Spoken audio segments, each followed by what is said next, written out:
कोणतीही पूजा असू देत किंवा कोणताही देवाचा कार्यक्रम असू दे त्याच्यामध्ये आपण त्याचा वापर करतो. त्याचबरोबर मुख दुर्गंधीसाठी त्याचा वापर होतो. आणि आयुर्वेदामध्ये सुद्धा त्याचा वापर सांगितलेला आहे. उपयोगी झाडाची आपण आज माहिती घेणार आहोत.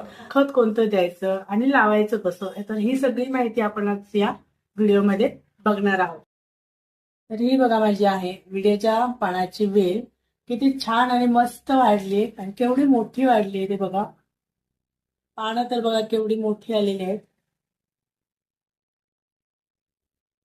आणि एकदम हिरवीगार अशी रसरशीत पानं आहेत. आता इथली पानं ना मी काढलेली आहेत म्हणजे देवाला, त्यामुळे इथे तुम्हाला असा गॅप दिसतोय. असे 2 वेली आहेत. हे एक असं छोटीशी अजून वेल आहे.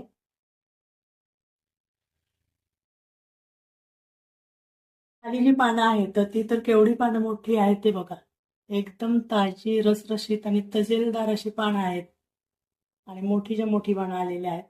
सगळीच पानं, कुठेही तुम्हाला या वेलीचं पान पिवळं पडलेलं दिसत नाहीये किंवा खराब झालेलं सुद्धा दिसत नाहीये. तर असं नाही तर काय काय वेळेला कशी कीड वगैरे लागते. जर तुम्ही झाडाला पोषण मिळालं नाही तर त्याच्यावरती किडीचा अटॅक हा लवकर होतो. खूप असं उंच वाढलेलं आहे. तर आता मी थोडंसं याला कटिंग करून लावणार आहे. असं घनदाट होईल म्हणजे याला फांदे फुटून येतील. मी हे अजून त्याला कटिंग केलंच नाहीये, पण आता मी कटिंग करून लावणार आहे. कारण कसं पावसाळ्यात मी कट करणार होते तर पावसाळ्यात हे एकदम झाड छोटं होतं, त्यामुळे मी त्याला काही कट केलेलं नाहीये.